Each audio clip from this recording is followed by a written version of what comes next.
Right. Grand Rising. This is the Straight Talk Network, the Straight Talk Morning Show. My name is Andre Hill, your host, and here in not so sunny Tampa, Florida this morning, we're broadcasting, coming live. We have also on our show and co-host, chairman of UAAR, Terrence Lake. How you doing this morning, sir? Well, Grand Rising, everyone. I'm doing great. Can't complain unless I complain about the weather. We got some snow on the ground, and it looks like it's going to be here for a while, but it's only 2 inches, so that's not bad. Not like in Tennessee with 6 inches. Yeah. So you got cold weather, and the whole city of Detroit is warming up for the Detroit Lions going to the Super Bowl, right? Absolutely. It's spreading that love. It's got everything warm. That's a good thing. People are happy. Also, we have Queen Mother Brenda Allen here, also in the not so sunny Tampa, Florida area this morning. How you doing this morning, Brenda? My Hotep, I'm doing fabulous and supernatural, and it is gloomy and kind of overcast this morning here in Tampa, but nevertheless, it's going to be a fabulous day. Absolutely. And of course, we have our co-host and engineer, Andre Hill Jr. What's going on, man? Everything is good. Everything is good. I'm actually enjoying the little chilly weather we have down here in Tampa. It's a little outside of the norm, seeing as it's usually summertime all year round here. But I've been able to wear some of my coats that I brought down here to Florida that I usually sit up in the closet and collect dust. So it's all good. All right. Bundle up, huh? All right. So we posted this topic because we canceled the show last week, and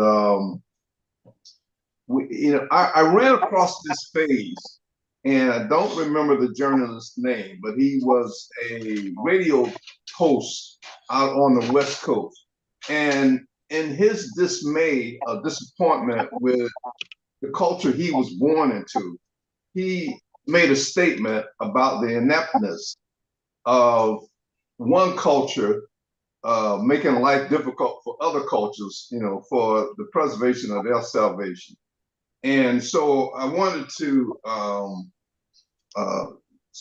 add on to that or expand on that because as we get to the root of the problem, why we as a species are in the condition that we're in right now and the state of mind. We got war raging. We have imperialistic countries invading territory for the sake of land, murdering people. And we're starting to see what karma is all about. Now here on the West Coast in the United States, you've got thousands of acres on fire and burning of houses, and some of these fires are zero contained. I think, Brenda, you're from that LA area, and what's your take on it? Is this karma, or is this a normal phenomenon? That's an interesting question because it could be a combination of both. The areas that are primarily affected by those fires are in the more affluent parts of California, like Beverly Hills, Hollywood Hills, the Pacific Palisades, houses that are built on aside these mountains and in the ocean. So Mother Nature can be fierce. She provides her payback in various ways. How the fires start could be from a spark that started in a dry bush, and then the wildfires started, and then they can't control it and can't contain it. And so those houses burn down, but then those people are well off enough and have the insurance to rebuild year after year after year. So they build those mansions right back up and know that, there's a season when the fires come, and then the Santa Ana winds come, and that blows the flames and the ash and all of that. So that's how it spread so rapidly with the winds. Okay. Fortunately for my family, we live in the hood, so we live down in the valley. So most of those communities are not affected. It's those that, the white people that live up on the hill. But I take that back. There's a community, Altadena, Pasadena, that the more affluent Black people live in those areas, and they're affected by the fire. So Mother So, Nature gives back. so you don't think it's science and math, or is it karma? Like I say, I think it could be a combination of both. If it's science and math, it's because a spark happened from maybe a lightning strike, or I don't know what fueled the fire, or if someone deliberately left a campfire and didn't do proper, due diligence with, shutting down a campsite or whatever. That has happened in the past. But if it is Mother Nature sparked the fire, then that's giving back that karma to those that might need it. Okay. So, the other thing is, how can a fire get so out of control? I mean, there aren't early warning systems for it to get that massive in such a short time. It could have been extraterrestrials using lasers, or Earth humans using lasers and hitting key spots at the appropriate time to get it where it's out of control. That's the part I'm struggling with. Yeah, it does make you think, in a situation like that. But nature is fickle, you can't predict nature. And like Mother Brenda said, that, those winds, they come, and it's not the first time, but I think there's a remedy. If man could build the Great Wall of China thousands of years ago, they can irrigate that whole area, put man to work, and a sprinkler system could go off the minute it senses a temperature getting out of control. And they've lost something like $50 billion so far, and it's still not counting at all. But there is a solution. But man's got to come together, because it's going to take manpower. Robots aren't going to do it. It's human men and women, come together and take care of that. Absolutely. Well, you have a point there, Chairman.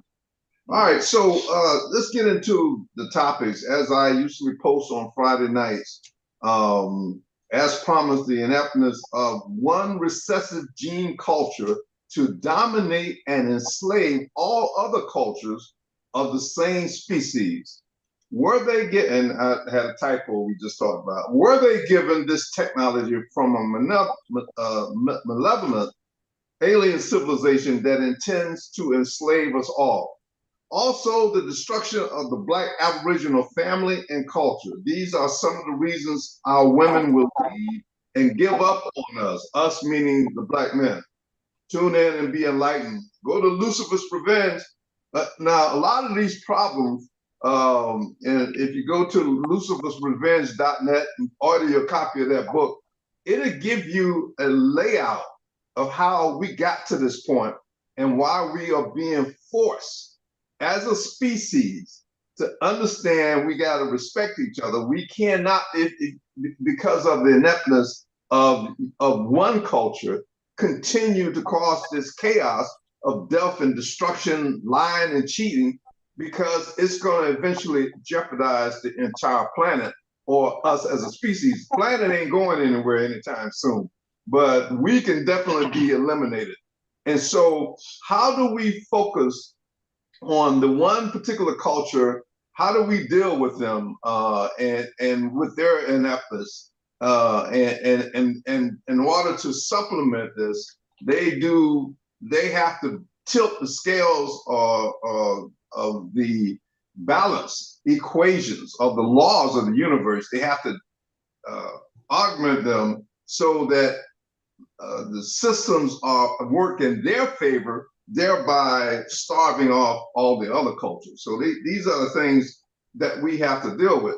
I think and how we deal with these particular problems and issues, we have to go back to the Aboriginals, because the Aboriginals are the primary target. The other culture with the recessive gene has targeted the Aboriginal because as said in so many historical religious doctrines, is that they are the inheritors of the earth, the Aboriginal, the meek. And so, focusing on how we make this change, we have to now go back to the root cause of the problem. One of the root causes of the problem that we want to talk about is, what happened in the Aboriginal communities with our women.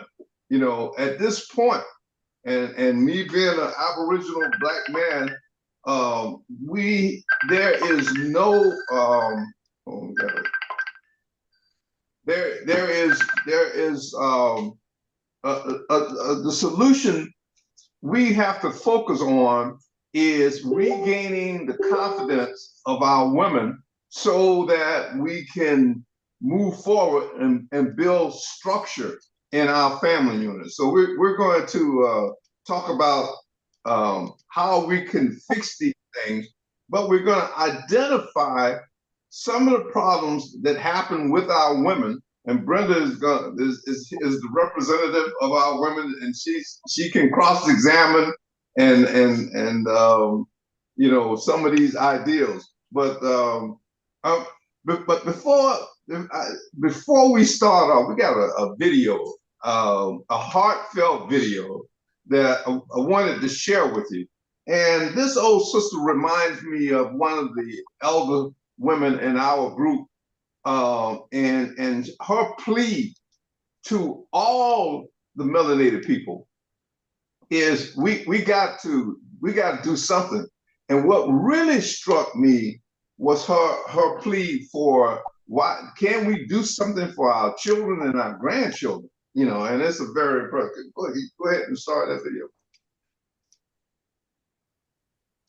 When I was growing up, if this happened when I was 10, 12, 13 years old, I wouldn't be as worried because every man in my neighborhood had a fucking rifle. Everyone. That's when this system was afraid of us because they knew we weren't going to be the only ones to die if you came down our street in a tank. We have been weakened, people. We have been denatured. Because if we want fish, we got to go to them to get it. If we want clean water, we have to go to them to get it. And who can tell how clean that is? If we want anything, we have to go to them to get it. We have got to change. We have got to change. And I know that you guys get upset with me when I talk to you about this, but this is on us. This is our land. The ADOS people don't want to accept that this is our land, but those of us who know that we are Aboriginal and that we are Indian, we better come together. It's not about how much money we can get for what we talk about. It's not about Cash App, because Cash App ain't gonna save us. We gonna have to save us. I never thought that I would be the type of person to bear my feelings the way I'm doing it right now. I never thought I would.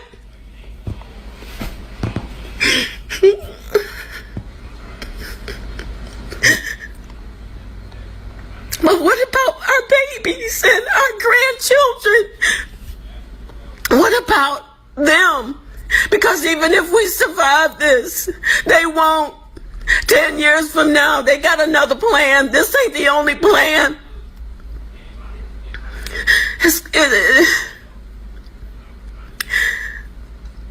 I guess I'm really saying more than I planned to say, and I apologize for that. But we better take our lives into our own hands. We better start now. Even if it means just going to your neighbor next door. I told my son, I said, if this happened when I was young, I wouldn't be worried about it. Because if I got hungry, I didn't have to go to the store. I sat on my auntie's roof and ate cherries. And when we got tired of that, we ate berries. And when we got tired of that, we ate whatever they picked out of the yard. Or the bread that they made. We grew up on beans. We grew up on good food until they told us we were poor. We weren't poor. I didn't live in the ghetto. Our streets were clean. We believe everything they tell us about us. And then we turn to them to help, ask them to fix us so that we can be what they want us to be, so that we can look like what they want us to look like in their eyes. Let me tell you something. We better learn. We better get it. Another thing I said to my son, and then I'm going to get off. I'm not going to bore you with too much more of this, but I'm really concerned about the fact that we don't even know what real water tastes like. At least my children don't, and I bet yours don't either. Having foreigners on our land is a very serious issue. And let me tell you why. Some time ago, I went camping. And I was telling this white lady, I said, you know, I will never forget this time when there was water running down from the rocks. We went to that little stream, cupped our hands, and we drank the water. And she said to me, it didn't make you sick? No, it didn't. And it wasn't supposed to. You know why? Because my DNA is from this land. This landmass. So when I go to another country and I'm dealing with the DNA of that landmass, the water will make me sick. You got to understand that your DNA is in this land.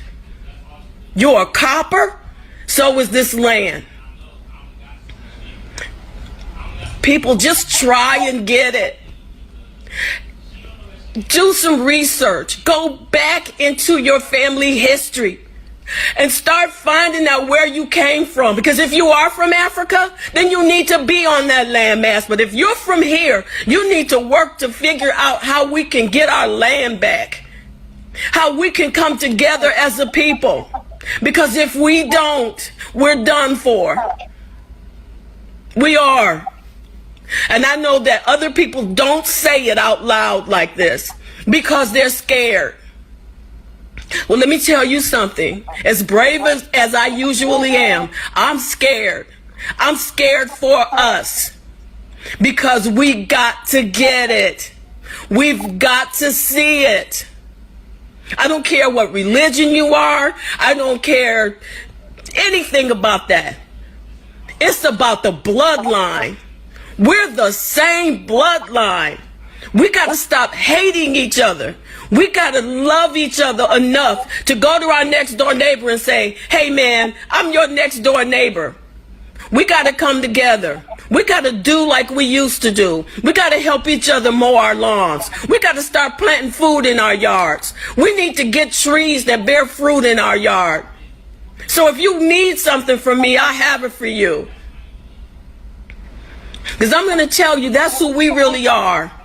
And most of us don't even know, as Aboriginal people, we had the first World Trade Center. That's where they get it from. And it was a world trade, not a world buy. We bartered. We traded. Whatever we needed, we got from another country, and they did the same for us. And we've lost that. We've lost that care for each other and that taking care of each other. It's always about the money. What can you give me if I help you? We better get out of that because that is not who we are as a people. So, I've ranted and forgive me for that. But I love you guys. I love my people. I really love my people, and I can't help that. And thank you for listening. I care about you all. Talk to you later. All right, so this woman should be the poster woman for the Aboriginal movement. If you have copper skin, you are one of the Aboriginals of this land here in the Americas. And we were invaded by a foreign culture whose intent was to destroy us. They got their directive from the Catholic Church, said that anybody that don't convert to their newly formed idolistic Christianity, kill them. And that's what happened to our ancestors. All the stories that have been passed down for thousands and thousands of years were erased. And we were forced into assimilate into a slave system and a system of this European design. And it's horrible. And we're at that point. And one of the statements she made was, they got something planned. Even if we survive this run, there's something planned afterwards. If you look and see what those fake Israelis are doing, Israelites are doing over in Gaza and all those, and what they're planning to do that to all other cultures that don't convert to their Judaism. I promise you, that's the next move. If they will do that to their own culture, own phenotype, imagine what they would do to you with melanin in skin.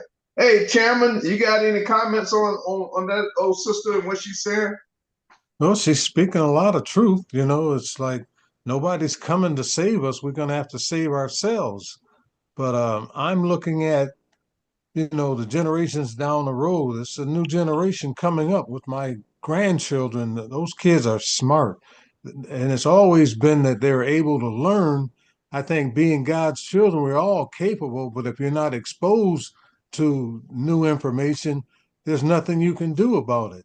But I also noticed that with the white generation, especially the younger ones, they're not going to fight their father's battle. You know, their father, they have to realize that some of them are wrong, and they are realizing it. So it's a new era that we're coming into. A lot of disclosure don't have to happen because it's been kept secret for thousands of years, but it's coming out now. And Caucasians, have always fought each other, as nations against nations trying to gain that power to control, to stay on top. But it's not going to be that way for long because people are coming together. And when I say people, I'm talking about all nationalities because, we can get along. I get along with almost everybody that I meet. It's some people in my family I don't get along with, but, that's another story. But most people that I just meet through conversations, we can agree even to disagree.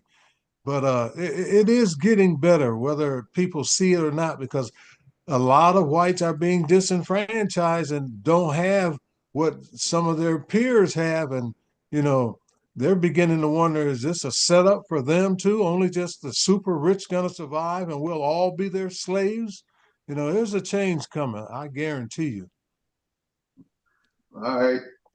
Queen Mother, what are your thoughts on this sister and what she's saying? Do you feel she's sincere? Well, I think she is. I feel that she is sincere in her love for people.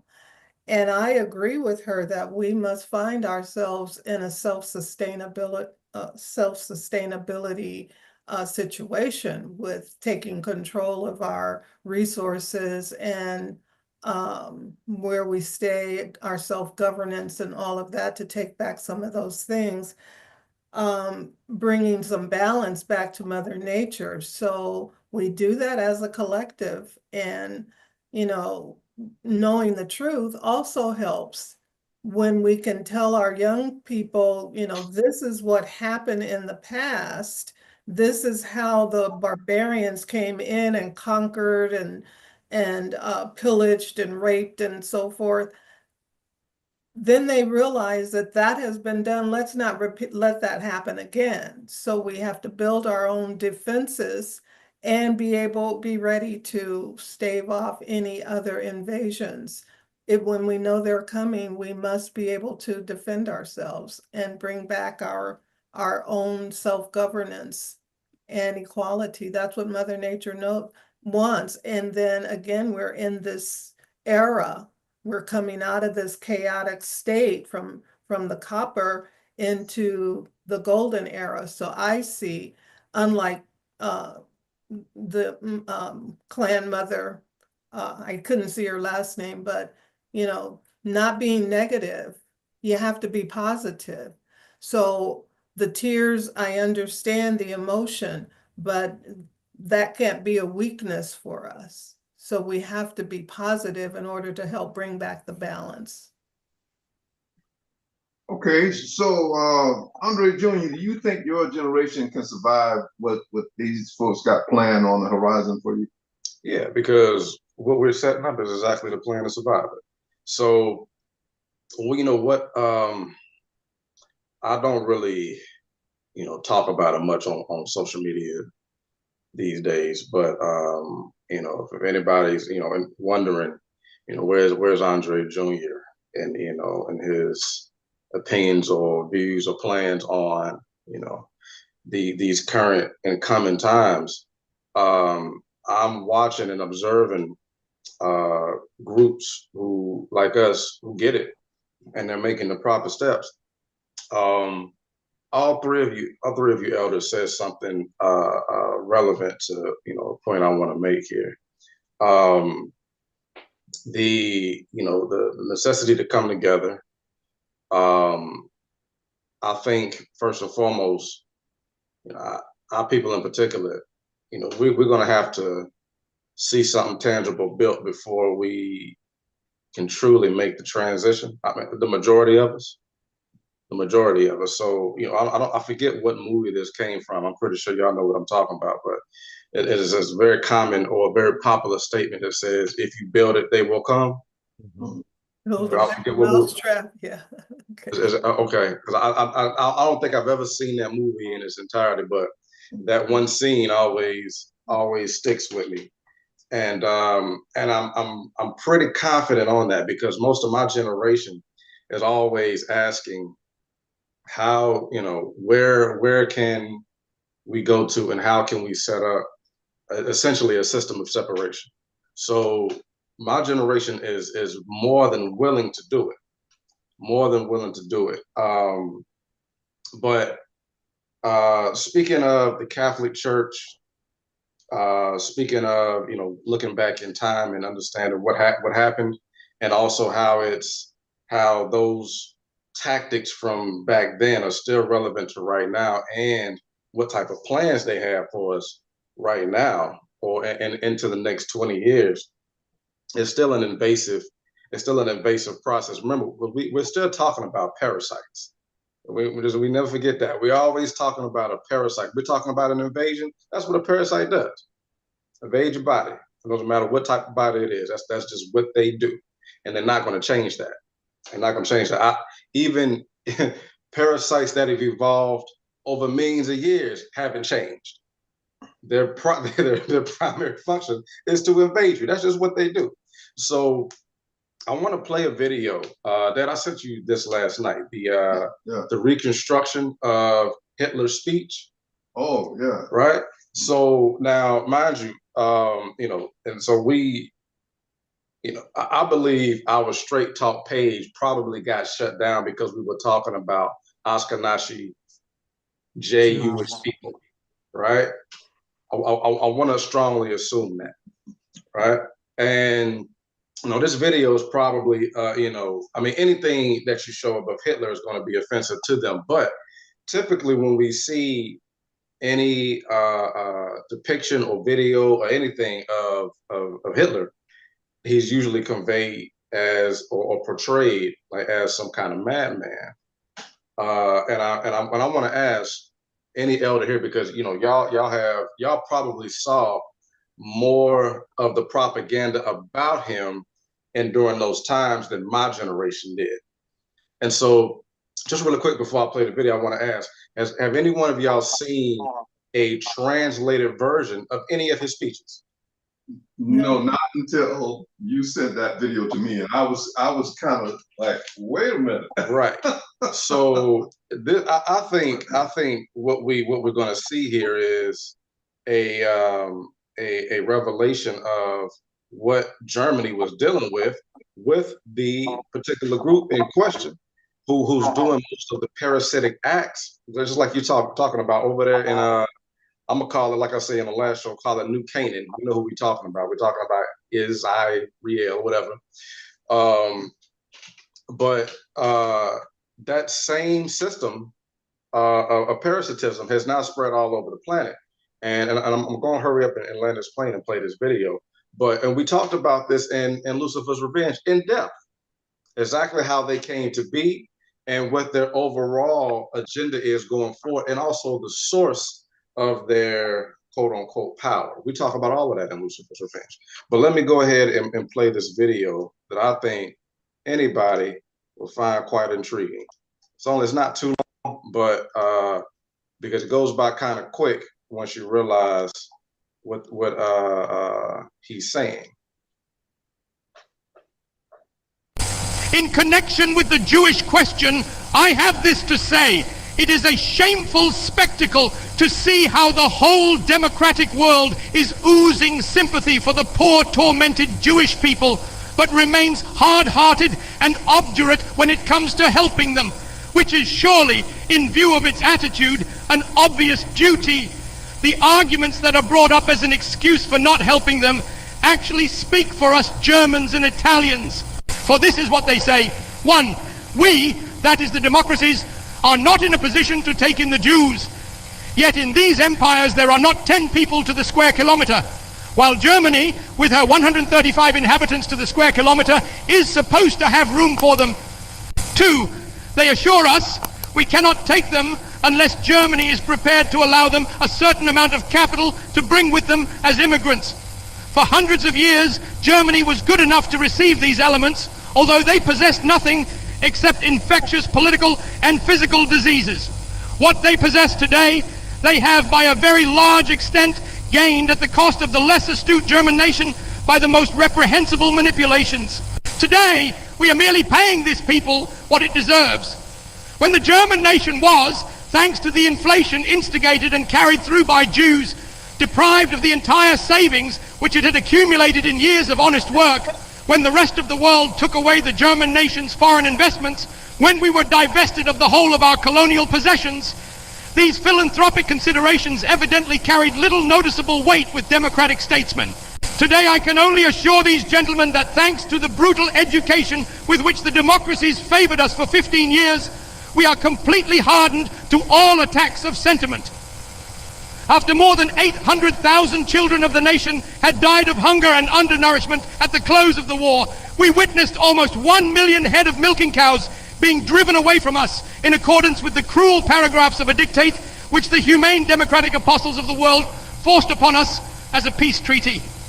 We witnessed over 1 million German prisoners of war being retained in confinement for no reason at all for a whole year after the war was ended. We witnessed over 1.5 million Germans being torn away from all that they possessed in the territories lying on our frontiers and being whipped out with practically only what they wore on their backs. We had to endure having millions of our fellow countrymen torn from us without their consent and without their being afforded the slightest possibility of existence. I could supplement these examples with dozens of the most cruel kind. For this reason, we ask to be spared all sentimental talk. The German nation does not wish its interests to be determined and controlled by any foreign nation, France to the French, England to the English, America to the Americans, and Germany to the Germans. We are resolved to prevent the settlement in our country of a strange people which was capable of snatching for itself all the leading positions in the land, and to oust it, for it is our will to educate our own nation for these leading positions. We have hundreds of thousands of very intelligent children of peasants and of the working classes. We shall have them educated. In fact, we have already begun, and we wish that one day they, and not the representatives of an alien race, may hold the leading positions in the state together with our educated classes. Above all, German culture, as its name alone shows, is German and not Jewish, and therefore its management and care will be entrusted to members of our own nation. If the rest of the world cries out with a hypocritical mien against this barbaric expulsion from Germany of such an irreplaceable and culturally eminently valuable element, we can only be astonished at the conclusions they draw from this situation. For how thankful they must be that we are releasing these precious apostles of culture and placing them at the disposal of the rest of the world. In accordance with their own declarations, they cannot find a single reason to excuse themselves for refusing to receive this most valuable race in their own countries, nor can I see a reason why the members of this race should be imposed upon the German nation while in the states, which are so enthusiastic about these splendid people, their settlement should suddenly be refused with every imaginable excuse. I think that the sooner this problem is solved, the better, for Europe cannot settle down until the Jewish question is cleared up. It may very well be possible that sooner or later an agreement on this problem may be reached in Europe, even between those nations which otherwise do not so easily come together. The world has sufficient space for settlements, but we must once and for all get rid of the opinion that the Jewish race was only created by God for the purpose of being in a certain percentage a parasite living on the body and the productive work of other nations. The Jewish race will have to adapt itself to sound constructive activity as other nations do, or sooner or later it will succumb to a crisis of an inconceivable magnitude. One thing I should like to say on this day, which may be memorable for others as well as for us Germans, in the course of my life, I have very often been a prophet and have usually been ridiculed for it. During the time of my struggle for power, it was in the first instance the Jewish race which only received my prophecies with laughter when I said that I would one day take over the leadership of the state, and with it that of the whole nation, and that I would then, among many other things, settle the Jewish problem. Their laughter was uproarious, but I think that for some time now they have been laughing on the other side of their face. Today I will once more be a prophet. If the international Jewish financiers in and outside Europe should succeed in plunging the nations once more into a world war, then the result will not be the Bolshevization of the earth and thus the victory of Jewry, but the annihilation of the Jewish race in Europe. The nations are no longer willing to die on the battlefield so that this unstable international race may profiteer from a war or satisfy its Old Testament vengeance. Okay. Wow. I'm saving up to buy a house, so I want to avoid big medical. Okay. So, again, I wouldn't condone any Holocaust, right? I wouldn't condone any Holocaust. But what I can say is, objectively, based on, what he was getting at here, is that, these Jewish people, usually foreign to every place that they intervene in, and their primary means of trade is, if we come in, we'll supplement ourselves within your most elite ranks, take over your most prestigious government positions, and we need to convince you that our monetary system is superior to yours, and you need to convert your entire country's means of commercial operation over to ours. And we're gonna loan you some money in the meantime that you're gonna never be able to pay back. Also, too, with the same money, we're gonna finance both sides of whatever war. We're gonna finance both sides of it.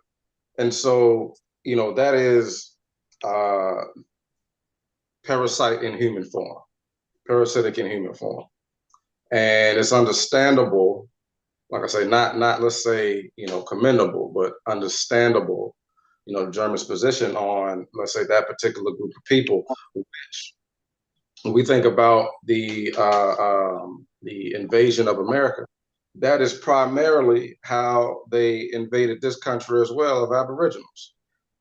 In most cases, first and foremost, they would bring the missionaries, and the missionaries couldn't convince you to convert to whatever religion. In this case was Catholicism, which Catholicism, if you read Lucifer's Revenge, is the military arm of Judaism. Point blank, period. Because it's all Abrahamic religion. It's all the same thing. But Catholicism in particular, let's say, cultivated by the Italians, Rome. Rome was, they cultivated their people to be some astute warriors. Jewish people won't get on the front lines, they're gonna fight nobody. They got Romans to do it. And so that's what we saw here. That's what we saw over here. And that's what happened. And we're not even talking thousands of years ago. We're talking about in the last 500 years. And their constant So let me go back. So we're thinking about a parasite. It has nothing other to do than keep adapting to ways to get past your defense system, because just like your own body, if you have an invasion of a cold or whatever, you got your own soldiers inside your body, your own immune system that's going to go fend it off and attack it and get rid of it. But what the invading parasite wants to do is say, okay, well, let's find a way to get around that.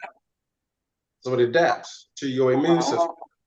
So that's what they're doing today as they see us, getting away from occult-like religious and occult-like religious ideologies, which is tied to the monetary system. And thus, again, bringing this full circle, and when you ask me, what is my generation thinking right now? We're thinking, okay, so we saw how religion gripped some of our ancestors, understandable. But we want to get away from that. We saw how this commercial system never afforded any leverage or equitable positions to our ancestors. So let's get away from that. So while we understand that, okay, we want to separate, we also know that, okay, so how is the parasite going to adapt to that? How are they going to adapt to that? So, so to answer the question, bring it up and land in this plane, because that's almost okay. Land in this plane. Yes, my generation is willing, but we do have to keep watch and figure out, what their next steps are going to be, and how we maintain our front line. All right, so getting back to the root of the problem, in order for us to rebuke or repel this parasite, we got to get restructured within our own family unit, and that's what this second part of this half of the show is about. And it is possible, and I was really reluctant to doing this because the young black men that's in my family, I saw a miracle manifest. They came together. They start talking about we got to do something different, and they pool their resources together. Now I'm gonna say to all of you parasitic organizations and cultures, stay away from my family. Stay away from the family, because there will be dire consequences, and they are protected by the Most High. So because they're coming together, because they're recognizing, you have a tendency to try to go in and disrupt them. I warn you against many years of devastating reincarnation if you mess with them while they're in this embryonic state, trying to come together and demonstrate on behalf of our species. So here's the thing that, I conducted an experiment here most recently on a social media platform.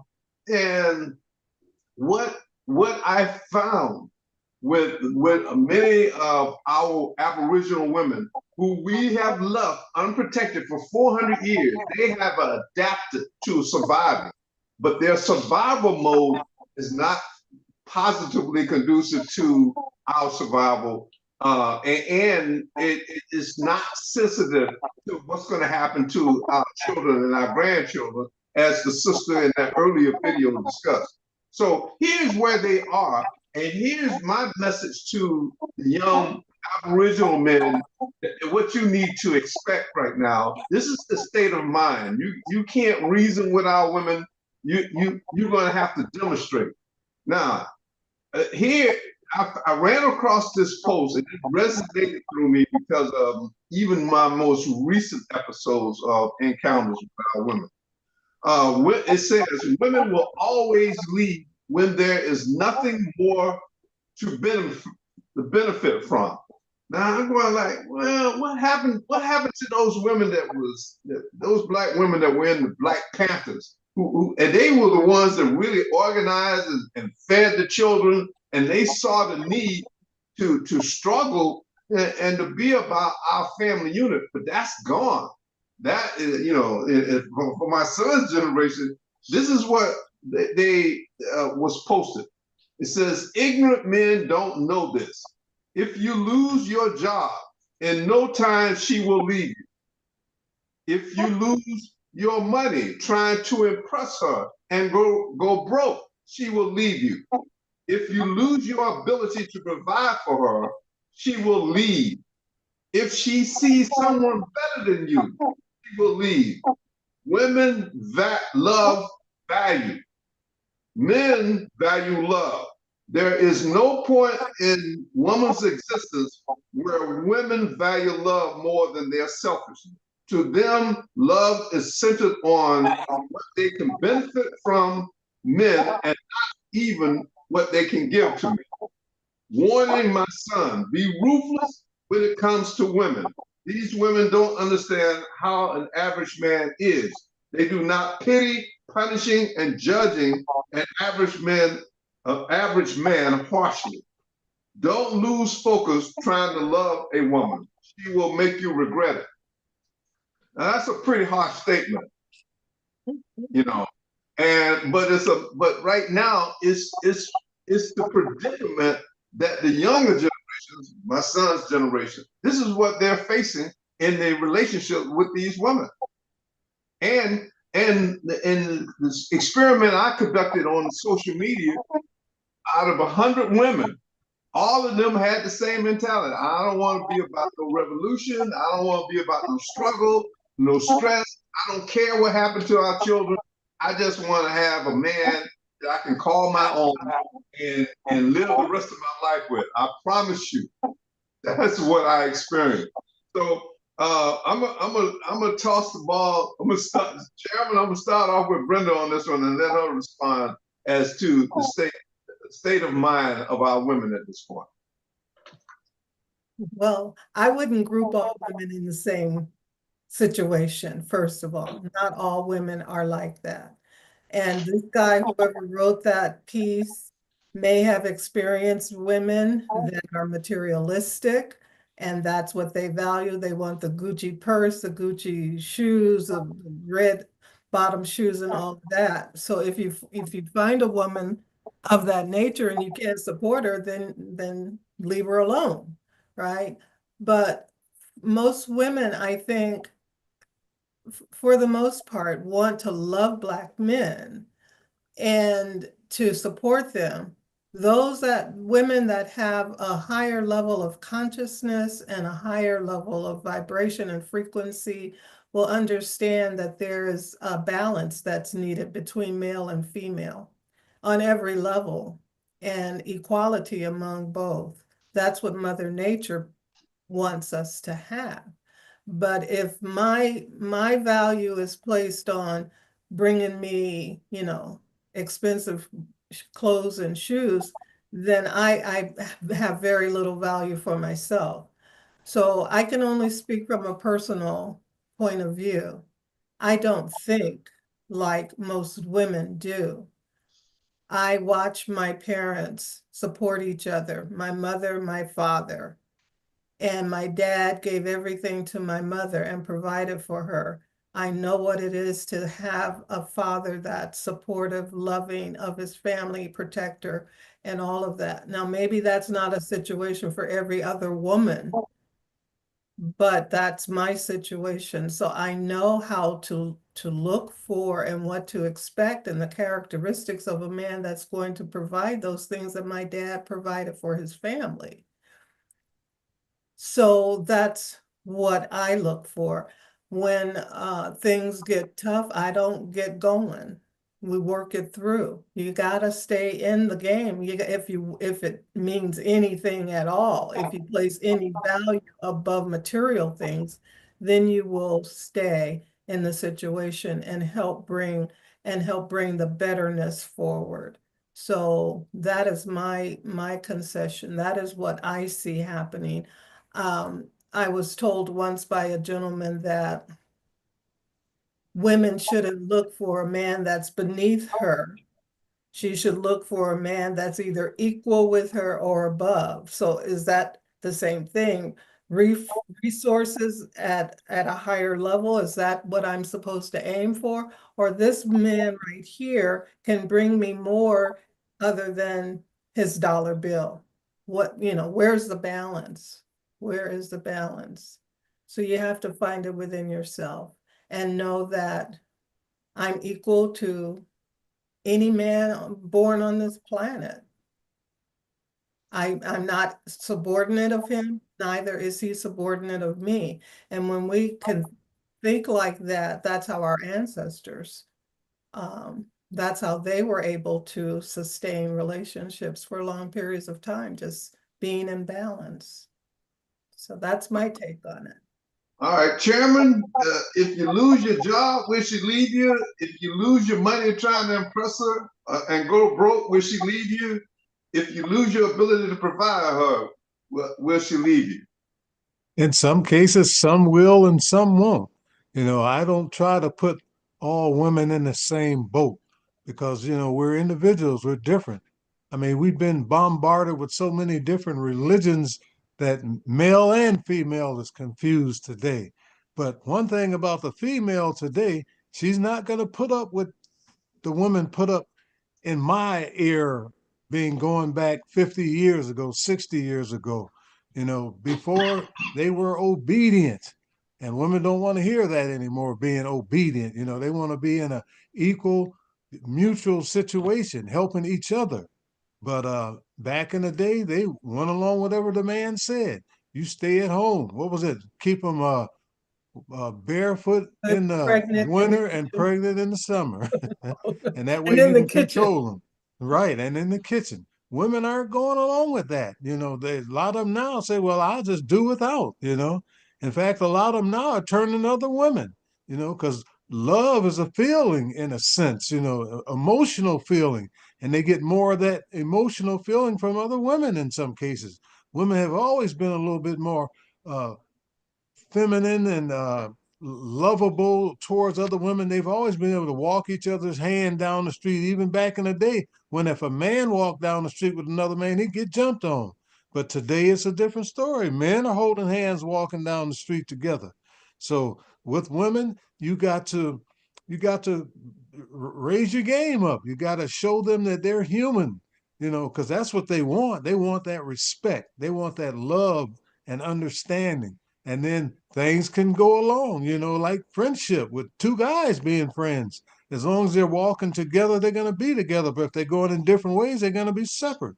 You got to compromise, it got to balance, like Sister Brenda said, it's very important, but we're in a different era now. Like I say, we're in a different stage. It's like they say, give God the glory. No, give people the glory. God got all the glory. You're trying to get the glory from God. And if you're doing something good, then you deserve to be gloried.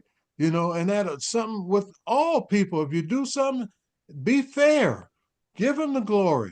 We need it. That's the problem. Enough of us don't have no glory. So we just do anything come to our mind. But that's got to change. God don't need no glory. God is glory. We need what God got. We should be the glorious ones. There's I guess one of the things in the Bible says women should be long suffering. Well, I don't think we need to do that either as well. We want to provide, we want to live well, and we want to live with a man that wants to be on the same page and live well, just as well. Mother Nature put everything in abundance on this planet for us to Yes. enjoy. But just like Mother Claire said, now we got to buy bottled water because we can't go to the stream and drink it clear, clean water anymore, right? You got to buy it out of a bottle, and it's been manipulated with other additives and preservatives and things like that. So yes, times have changed, but when you could find someone that is of level intelligence, that is ready and able and willing to go the long haul with you, then that's the person you should be with. And I think education is key for both men and women, for men to understand women better and for women to understand men better. I agree Well, with that 100%. we're in a state of war, and it was expressed by that woman in the video. And under those conditions, extreme circumstances require extreme measures. Like I said, I saw a group of young Aboriginal men recognize that there's something going wrong. Hey man, Junior, what's going on with the women in your generation? Do they follow these codes? Or they jump and ship the minute the water gets rough? I want to answer that one. I'm gonna say this about the original post first. There's a few things that I noticed. That brother mentioned, the average man. Just taking into consideration that we're talking about our people in particular. Him being the average man. To me, this is what it sounds. This is what I'm hearing. So you, as the average Black man, what are your plans? Do you plan on just continuing to support and cultivate this system, or do you have an actual plan for healthy living for your family and community in the future? And I say that to say this because just with the balance of things, like everyone stated here, typically it's the men of the culture that go out into the new frontier and terrain and carve out space for the entire community to come along and then set up shop and set up an actual beautiful and sustainable community. So if the average man is just going along with a current system, the same system we've been talking about that is parasitic over the whole show, then yeah, you're going to see those results from our women because we've not put her in a position, we've not created a space to where there's equal, well, let's say equity for all people in the system. So yeah, you're gonna deal with that when if she has to go out and pretty much perform the same the same things you had to do to get what you have to have, then what's the difference here? Because and I'm speaking on this from my generation's behalf too, because I was a little bit different from y'all's. Let's say for instance, my grandmother was a living home wife. I still laugh to this day when I just think about it in my mind when my mother told me, which she dawned upon me that your grandma never had no job. I was like, you know what? She's like, when do you ever see your grandma get up and go to work? I was like, you know what? And that's the truth, because every time I went to my grandmother's house, she was at home any time of the day, and I would go in there, one of her probably 30 grandchildren, right? One of her 30 grandchildren. I can go to my grandparents' house at any time, and my grandmother has something to eat ready at all times. I don't know how she did that, but at any given time, she has something ready to eat. That was her job back then, because my grandfather was able to work a job as an average earner and take care of her and 8 other children. But it's a different time now. It's a different time now because the parasite kind of cranked up the hamster wheel to where it's more pressure economically on the families, all families, but especially Black families. With that, all of that being said, what I do find is this, though, and this goes to answer your question, Dad. So if you are a man, a Black man in particular, an Aboriginal man in particular, and you have any inkling of understanding that we need some type of revolution, and you also understand that you need a woman that kind of understands this, you don't really have issues finding them. You don't have issues finding them, so you don't deal with whether or not she's going to jump ship because you lost your job. You don't deal with whether or not she's going to, entertain you because whether or not you have wrong material possessions with somebody else's name on it, like Gucci. Like you see what I'm saying?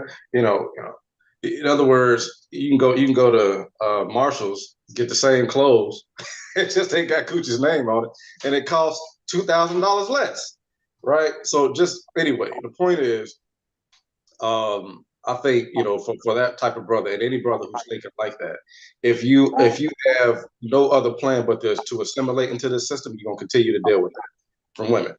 If otherwise, if you're saying, hey, listen, sisters, I realize that this system is parasitic not only to us, it's even going to get worse for our children. my plan is to go link up with other men who have lion hearts like mine, and we want to carve out a whole new system for y'all to be comfortable and to thrive, and also set up a great situation for our children to thrive. I have yet to hear an argument from Black women about that. I have yet to hear that. So saying that to say this, I think these men, if they want to stay average, meaning they're going to look over the or let fly over their head the parasitic regime that's coming down on them, or if they say, you know what, no, we want to carve out a healthy space for our family, then I think they'll get a different response. All right. So in conclusion, like I said, I saw it demonstrated just recently with my own family, with my relatives. The young Black men say, man, we need to do something different. They are anticipating, Black men, if you stay in this European, this parasitic culture and economic system, you will be destroyed. It's designed now to take you out. That was the ultimate goal. So it is imperative that you eliminate the differences that you have, even if you're a family like my family. You know, there are 144 different human personalities. You have different languages, different goals. But you need to recognize all of you have something to contribute to the whole, and you need to come together, and you need to come together soon, because they're closing the gates on their BS economic system, and they're closing it rapidly. Mm-hmm. You know, so what we're saying is your women, you have lost your women, but you can regain their trust by coming together, and there are ways that we can get land, we can start developing it. Even if we start out building huts, those women that can't understand, we're gonna have to make some sacrifices. Let them go on off into that European system. Wait. Some of them, what? Wait. I don't mean to interrupt you too long, but on that point, we ain't gotta live in huts. Listen, I when I say we gonna separate, that's one of the key selling points that I make. I say, listen, we ain't gonna go out into the woods and be living in those shacks. We've got, listen, you know, I got to give you your credit for throwing me into the construction industry as a young man. I know we ain't got to go live in no huts. We can go build some nice stuff. You see what I'm saying? So, all right, so let me just say that. We ain't got to live in no huts. And I'm saying that particularly to the women.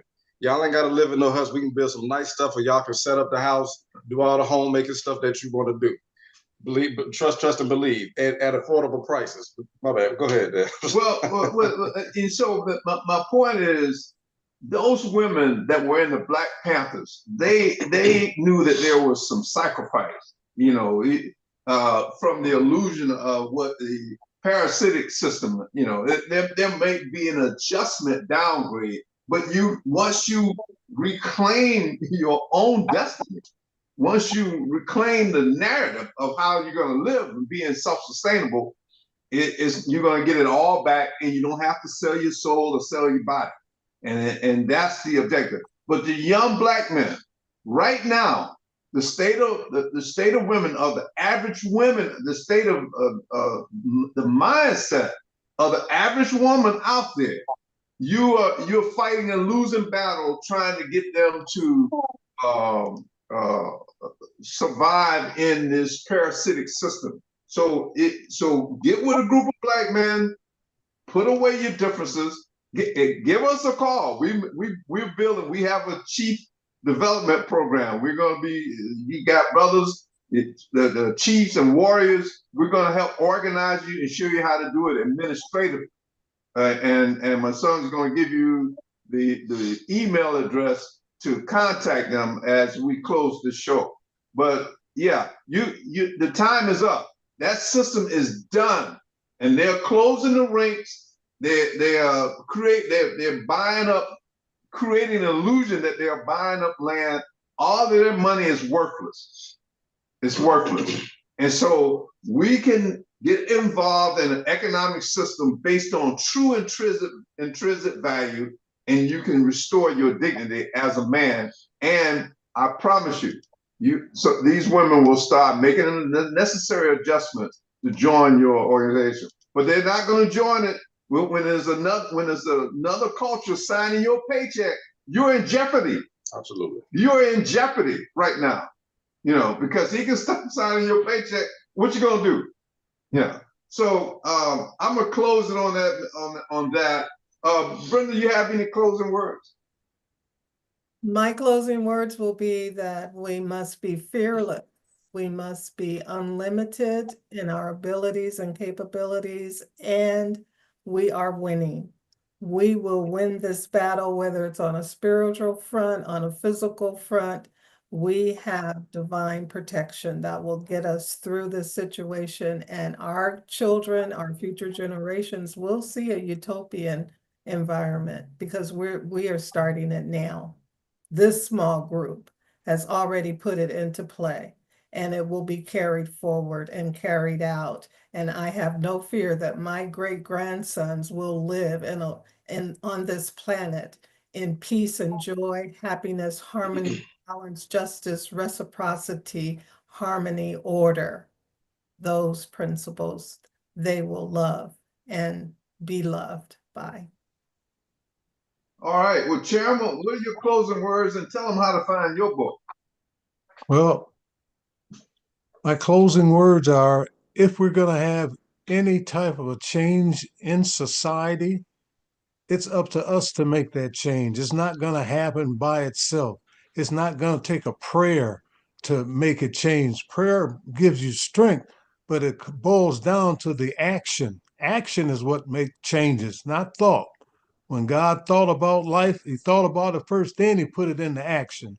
Now my book, God's Child, is available on Amazon. Right now, I'm trying to get with another publishing company because I've been ripped off and scammed by two or three, but I'm still in the fight to, get this book to society because I know the key to life is in that book. And it's all about creating a heavenly environment on earth. And if you read that book, you'll get that sense because that's what I put in that book. So just keep the faith and with that action. If you don't have no action, you ain't gonna have no deeds. Hey, listen to the chairman because the chairman can build it. I've seen him. He can build anything with his hands. So you're gonna learn something when you join this group. Hey man, tell them how to get in touch with us to be a part of our chief program, our warrior program, our technicians program, and how they can get the hookup. Yeah, just email us at uaarlife@gmail.com. So it's uaarlife@gmail.com. Hey, and close us out. Oh, well, hey, it's been a enlightening and intriguing show. As always, this is the Straight Talk Network Saturday morning show. We love y'all, and y'all will see us again next week. Peace out. Peace out. Conversation piece.